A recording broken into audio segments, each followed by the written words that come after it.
Hello বন্ধুরা, আপনারা দেখছেন এস বাংলা ইউটিউব চ্যানেল। তো বন্ধুরা, ইতিমধ্যেই কিন্তু বাংলা আবাস যোজনার জন্য নিয়ে আসলাম একটি নতুন আপডেট।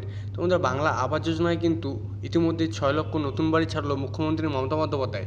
এবং যারা যারা টাকা পাননি তারা তারা কবে টাকা পাবে, এবং যারা টাকা পেয়েছেন, প্রথম কিস্তি পেয়েছেন, দ্বিতীয় কিস্তি কবে পাবে, সেই সমস্ত বিষয় ডিটেল জানিয়ে দেবো এই ভিডিওর মাধ্যমে।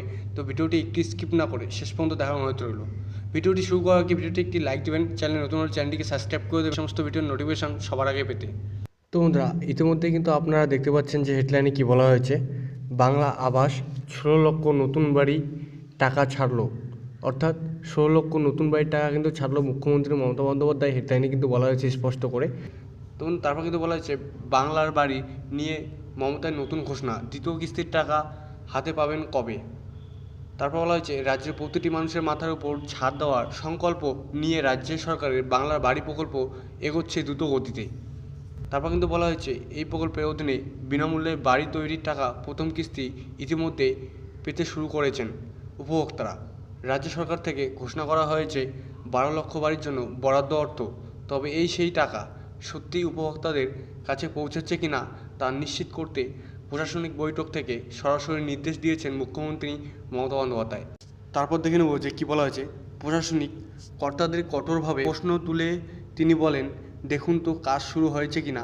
এই টাকাটা রাজ্য সরকার দিচ্ছে, একে বৈঠক কাজে ব্যবহার করতে হবে, কোনোভাবেই যেন অন্য খাতে এই টাকা চলে না যায়। তো বন্ধুরা, তারপর কিন্তু বলা হয়েছে টাকার দ্বিতীয় কিস্তি মে মাসে। অর্থাৎ এখানে কিন্তু স্পষ্ট করে বলা হয়েছে যে টাকার দ্বিতীয় কিস্তি কিন্তু মে মাসে দেবে আবাস যোজনার লিস্ট 2025।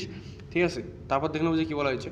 মুখ্যমন্ত্রী ঘোষণা করেছেন যে মে মাসের মধ্যে উপভোক্তারা টাকার দ্বিতীয় কিস্তি পাবেন। অর্থাৎ বন্ধুরা, এখানে কিন্তু বলা হয়েছে যে মে মাসের মধ্যে কিন্তু যারা আবাস যোজনার টাকা প্রথম কিস্তি পেয়েছেন, দ্বিতীয় কিস্তি কিন্তু মে মাসেই পাবেন। এখানে কিন্তু স্পষ্ট করে বলা হয়েছে।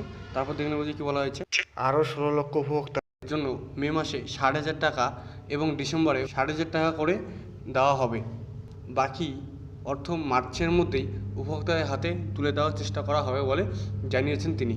অর্থাৎ এখানে কিন্তু বলা হয়েছে বাকি টাকাটা রয়েছে আপনাদের, বাকি টাকাটা কিন্তু মে মাসের মধ্যে আপনাদের হাতে তুলে দেওয়ার চেষ্টা করা হবে। বন্ধুরা, আপনি দেখতে পেলেন যে এখানে কী বলা হয়েছে। আশা করি আপনারা বুঝতে পেরেছেন। যে ভিডিওটি একটু ভালো লাগলে ভিডিওটি একটি লাইক করে দেবেন, চ্যানেলে নতুন হলে চ্যানেলটিকে সাবস্ক্রাইব করে অল নোটিফিকেশন অন করে দেবেন এই সমস্ত নিত্য নতুন ভিডিওর আপডেট পেতে।